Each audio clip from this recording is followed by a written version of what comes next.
The Nathan, Nat and Shaun podcast.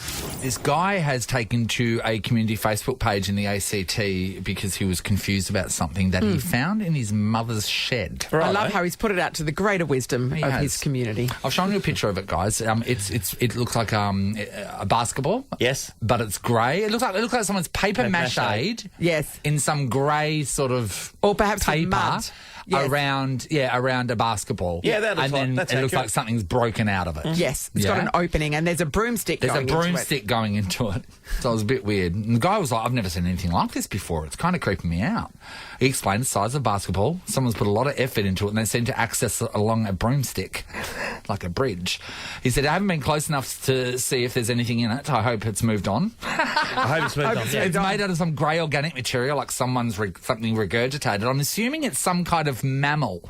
Okay. Mammal. And I don't think it's any kind of insect, like wasp or anything like that. He said possums, and maybe it could be possums. He didn't know. Possums are doing paper mache in his mum's shed. He That's doesn't, what he Natalie. thought? He's confused. Okay. So Julian from Pest to Kill, he ended up having a look at it and said, no, that is a European wasp nest. He said the biggest one he's ever seen is the size of a football. Oh, and this is bigger. And he said this one is bigger. Easily. And that's twice why the size. the guy didn't think it was a wasp nest, because they've never seen one this big before. Wow.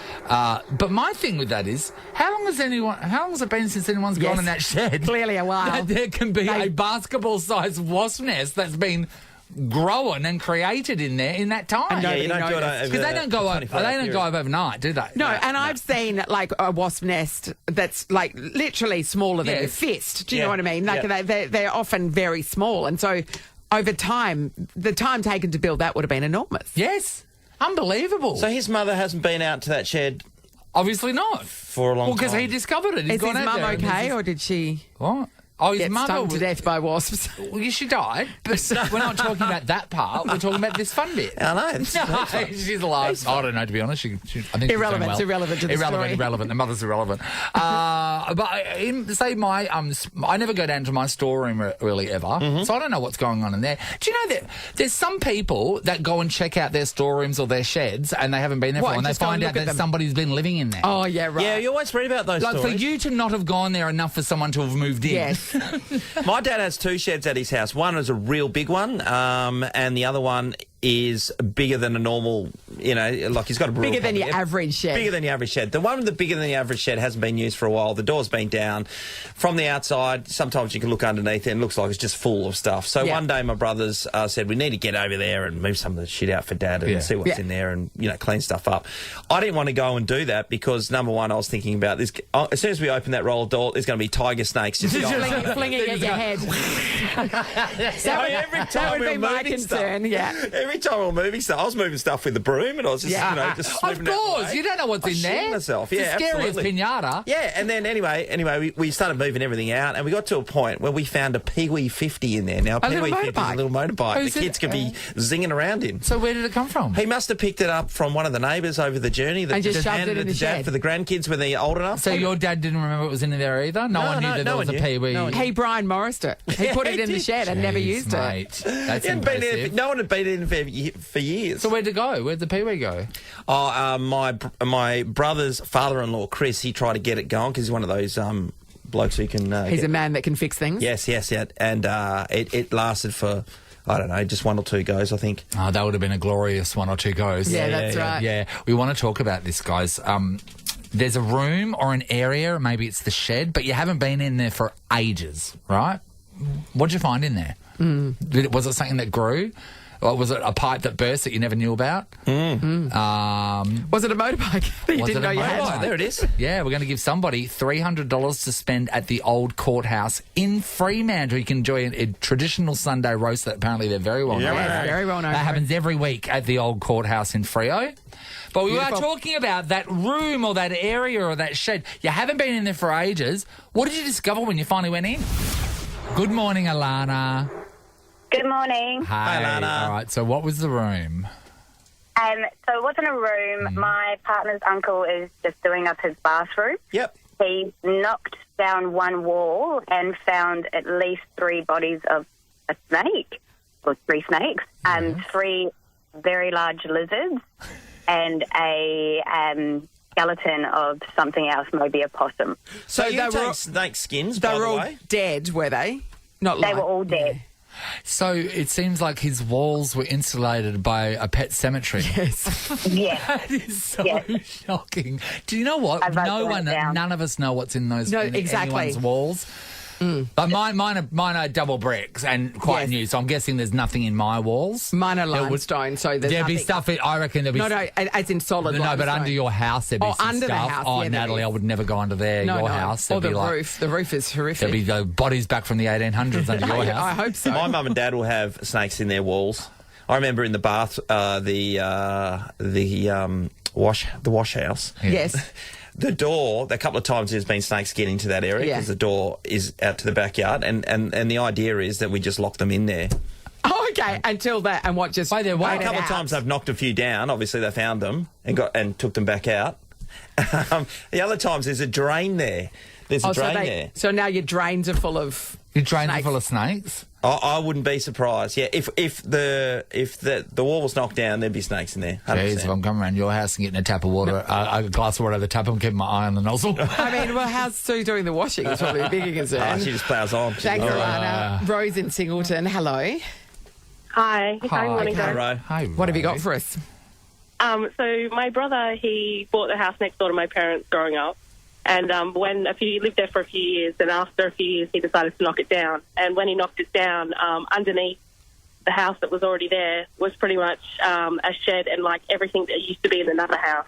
So there was furniture, boxes of jewellery, power tools, like everything that you could ever think of was underneath. Was the under the that was house. already- So underneath the Yeah. house was a shed full of stuff. Yeah. That is So, the like, best it's thing it's ever. pretty much, so it's pretty much like somebody had lived there and then they had buried everything that they owned and Yes. built another house. Built a house on top of it. Unreal. There's so many questions. Oh my what a God! puzzle. So it's like a time capsule Yes. that they just Yeah. sealed under dirt. Yeah, was there pretty anything? much. Was there anything good in there, or was it just all just junk? Most of it was junk, but there was there was boxes of money, like really old money. Wow. The people that lived there previously, they weren't from Australia. I think I don't know where they were. We were pretty young when my brother bought that house. But there was jewellery that my brother still has today, Oh, wow. like heaps and heaps of jewellery. Yes. But most of the stuff he just dumped wasn't worth anything. Yeah. Can I just say, what a score for your brother buying a house but actually getting two? Yes, that's Like, right. imagine- Yeah, I wonder how many yeah. others have got a house under a house. Yeah, that we just don't know about. Everyone, get a shovel today. Yep. Start digging. Dig, You might have dig, another 3x2 underneath you. Thanks, rent that out. Ro. Oh. In this Oh, housing mate, crisis. I'll rent it out. People can live under me. Heather's in Murdoch. Hello. Hi guys, lovely show. Heather, did you go into a shed? Well, my dad passed away, and they've got a property down in Hopetown, ex-Kalgoorlie people. Yes. And he had 5 sheds, and so all the grandkids went down and cleaned out the sheds and found 13 rakes and 27 lawnmowers and a beehive in the ceiling of the house that took up over 7 metres. Oh, my Lord! Could you smell the honey? Like, did it smell sweet? Well, no, it just kind of freaked my mum out a little Yeah, bit. But, and it took them 4 weeks to clean out the sheds. 4 weeks. 27 lawnmowers. Now, that's wait. not easy for a That gig. is too many. Yeah, and here's the best part. He only ever used a ride-on lawnmower that had only 3 wheels, and he basically had to prop one up, and he'd walk it around anyway. And And yeah, meanwhile, there's 27 in the there. shed. What was he collecting them for? Well, we stopped He's a asking him for a Brian. few years. He's a Brian. Sean, No, you don't. The answer's for later. This is the thing, and this is why it confuses you. You don't have one of these people in your life. No. Remember, my father is the owner of 2 electric guitar amps. He does not That's have an true. electric guitar nor play it. We have 2 because they were on sale. Yeah. That's what it and comes he's down obviously to. picked these up as bargains along the Yep. way and thought he might Yep. use them for parts. What I about the reckon. whippersnipper? Before I got Dad the new one, the whippersnipper that I got, Oh, yeah. Dad got at the Yep. swap meet. The only way you could stop it from working was to pour the petrol out. Or just it use wouldn't it until stop. there was no Yeah. petrol left. Thanks, Heather. That's a lot. That's a lot of lawnmowers. It is. officially. $300 to spend at the old courthouse in Fremantle. Enjoy a traditional Sunday roast every week at the old courthouse in Fremantle. They were great, actually. Enjoyed them all. But I think her brother finding that shed underneath the house is Yeah. really bloody Essentially a interesting. house under the house. It's Never amazing. heard of anything like that. Yeah, we love that. This is the Nathan, Nat and Shaun podcast. We've sacrificed one of Sean's children to the technical gods. We did. And so we're hoping, fingers crossed, that we have Pete Helliar, the other end of the line. Come in, Pete Helliar. Hello. It worked. Am I on air? You know Am I what? on air? Yes, we are, but that's all we've got time for, Pete. We'll have to let you go now. Sorry. It's so funny because earlier you had that lady Angela. who rang in, Angela, Yeah. and she wasn't sure if she was on air. Yeah. And I thought, okay, I'm going to say that when I get on air, and now Yes. I'm actually saying it for real. Yes. I know what I love about Angela, which is so sweet, is that she thought that we were not on radio, just choosing to answer the phone together as a threesome and chat to people. Did you guys actually call Angela yourself, or did she call in? I was No, pretty she sure called the way it in. works, she calls in, Yeah. Yeah. That was funny. I know, magical. So you headed our way for the weekend, Pete? Yeah, I'm just working at a TripAdvisor for the Nova Melbourne studio. I mean, it's clean. It's just nobody knows how to work the buttons. Hey, that is the newest redone one, isn't it? Yeah, Over in Melbourne. Is it nice? It's very nice. It's very impressive, and But nothing everyone works. Was working hard. It got to the stage where I was suggesting ideas, buttons to press, which I should never do.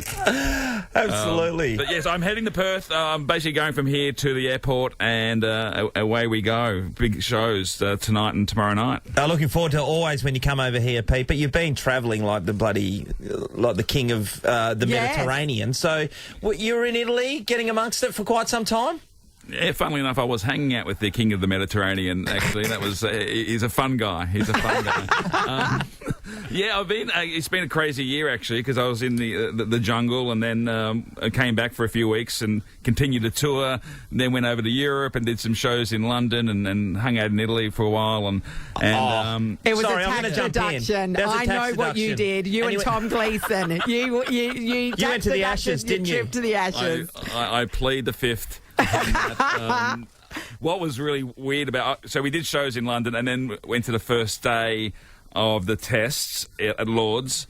And then I went to Paris the next day with the family and basically was on our way home after that. But I got an email from the wonderful Kathy Lett, who came to our shows, who I know, and she wrote Puberty Blues as a legend and quite the London socialite now, and she sent me a message with Tom on day 4, the morning of day 4, saying, I have one ticket, you guys can fight over it for day 5, go along with Stephen, you'll have some fun. And we had to say, well, we're in Paris, we can't, but thank you so much. It's very generous. And it was only then we realised who Stephen was. She was talking about Stephen Fry. I could have gone to day 5 of that particular, Johnny Bairstow gate thumping test with the president of the MCC and comic hero and idol, Stephen Fry. And on top of that, Paris is like a 2-hour train ride from London. I know. Come on, you could have ditched the family. I know, and that's an easier conversation to have with everyone in the world bar my wife. But the thing about this, though, is if you're going to use, Stephen's going to be there, you can only use the first name if it's Adele or Madonna. You've got to give context. You've got to give the Fry at the end. Yeah, so you there's can a lot more you can make an educated decition. I know. I mean, I thought it was Spielberg, so I was like, no. What's he ever done? Right. Hey, have you, Pete, when you do your comedy around Australia, do you localise it a little bit? Yeah, I mean, I try to. What happens is the show kind of builds and builds, so you have to kind of go, how much do I want to do local stuff, and what do I take out to do that local stuff? Yep. So, I'll arrive in Perth and I'll get to the stage. I mean, they'll probably talk about the Matildas, to be honest. Sure. At the moment. I mean, that's... And what a double header! I know you're talking up the double header of the Matildas into the Derby. 18th versus 15th derby that you're excited about. It's the match of the round. Match of the round, the one game that has no significance for the final 8. So why not? If you're going to miss a derby, why not miss it this year and come to my show after the Matildas beat France? What a double header! That's a double header. And look, everyone is up and about about Matildas and they're excited, but here in Perth we were excited about something else way more than that, and that was the space junk that washed up on the beach. And I really do think it's a missed opportunity if you don't explore that as... Well, what's going, Nathan? We've had space junk washing up the beach. We had a meteorite in Melbourne the other night. Yeah, you did, yeah. This is The it. end of the world is It's coming. It's close. It's coming, and I'm fully prepared for Nathan's the apocalypse. I know where I live, just around the corner from a he's got a box gunsmith. with a torch in it. And I know now what helicopters run on unleaded fuel as You well. can't fly one, but you know what fuel. No, but fuel like, one a is. helicopter, let's be honest, and helicopter joystick. pilots that are listening, it's not that hard, really, is it? You just turn it on and you just pull the joystick up. I like people who make plans. You know, you always got to make plans Thank in you. your own head. It's like I already have a plan. Well- If I because I often try to nominate the exit row on a plane so I can Yes. sit in there, and they give you the big talk. Yes. Will you help out in the emergency? And I look them straight in the eye and I say, bloody oath, I will help out. Yes. Yes. Let's be honest, I'm not sure if I will. To be honest, if I was in that scenario, I would close the door behind me once I got out. I am there for the extra leg room. I'm not there for the extra, to be honest. But I know, I've worked out that the black box, Yes. basically, that just records audio. So as long as you just shut the hell up and Sure. don't like panic and yell out, I'm not helping, I'm finishing my book, back off. They won't know it's you. Yeah, They that won't know. you They caused won't know. everyone's death. You got to plan ahead. That is That's my point. preparation at its finest. Oh, that's great. Pete, when you were doing the family stuff, do you get to a point where everyone was over each other when you were cruising around? Oh, I thought you were talking about my comedy. Do you get to the point where your wife says, enough? No, not really. There are times our kids, two of them came, and my oldest is 20. He stayed behind. He had uni, and so my 18-year-old and 14-year-old were with us. And what was quite lovely about it, we could go out for dinner, and then the kids would get bored eventually, and they would just go back. My 18-year-old would take the 14-year-old back to the room, and we would stay out for cocktails. So it was kind of ideal. We're at that ideal age to, you know, they can have a bit of freedom, we can have a bit of freedom. So it was pretty good. Yeah, that's the right age. See, Sean, your 22-year-old still went on the family holiday and you paid for it, right? Yeah, I'm okay with that as long as he's there. But what I didn't, at some stage I was thinking, you know, he's going to shout me a beer or two. And one stage I stung him down at the beach, you know, when you're buying beers off the beach. And I didn't have any money on him, on myself on purpose. And I said, oh, mate, can you get this? So he paid for it. It was about 27 Australian dollars. So anyway, fast forward an hour later, we're out for dinner. And he said, Dad, you got that money? You know what it is? I think it's probably, what would it be? It may be late 20s, maybe early 30s when you realise that your parents have money from working for it as well. Like, you know what I mean? Like, you know, and then suddenly you go, oh, wait, that's how they get it. They go to work too. Okay, well, maybe I should shout something here and there. It's when reality hits. I'm at this weird age now. Well, my kids are at a weird age. Like a 20-year-old and 18-year-old, both are working now. Yeah. And they will come home and buy their own drinks. And the other night I was at the stage where I had to go to one of my boys and say, can I have one of your beers, please? It's weird that I'm asking my kids for, can I buy one of your beers? Isn't Just that one. amazing? Yeah. You'll never be able to do Sean, No, Sean, because that's wrong. their beers are your beers. Yeah, 100%. 100%. And this is the sad thing about all parents listening right now. You're all going, ha, ha, ha. You're going to pay for this child until they die. That's the climate we're in. That is so true. No. And I talk about it in the show. Yeah. You got to enjoy, though, when your kids are toddlers, you got to enjoy that, because what we have now, because basically when we had toddlers in our house, we ran our house like North Korea. It was like a dictatorship. Yeah. You know? This is when we're eating. This is when we're going to bed. This is where we're going on holiday. Now This is the government accepted haircut. So now do they think they have a say now? Yeah, well, there's been an uprising. Like, there's insurgents in the house. They question the regime. Yes. Like, all I wanted for my birthday this year was a seafood paella. But because my oldest boy doesn't eat fish because of the overfishing didn't of get the it. ocean, I got negotiated down to a margarita from Domino's. Not good enough. No! Damn your kids and their principles, by the way. I know. I never taught him that about the overfishing, by the way. Nobody needs that in their life. I should have homeschooled him. Yeah, exactly. Pete's show is called Deconstructed Origami. It's at Oasis Comedy Club, top little venue at the Brisbane Hotel, 6:30 tonight and tomorrow. So that is after the Matildas. Ticksfromcomedy.com.au. Now, Pete, what time does your flight land at Perth Airport so people can pap you? What time is that? Absolutely. I've already notified him, but if I have to to do it again, I will. I think I'll get in about 3. Yeah. I'll see you there. I am thinking you probably won't be in the emergency exit row anymore. You might have shot that in the foot. If anybody from the airline was listening, they're just jokes. Jokes. He's a comedian, everybody. I'm going to help out, of course I am. Pretty obvious. Thanks, mate. Love your work. And the people that, if you don't, the people won't ever be able to say anything. No, exactly. Nathan, Nat, and Sean is a Nova podcast. For more great comedy shows like this, head to novapodcasts.com.au. Nova.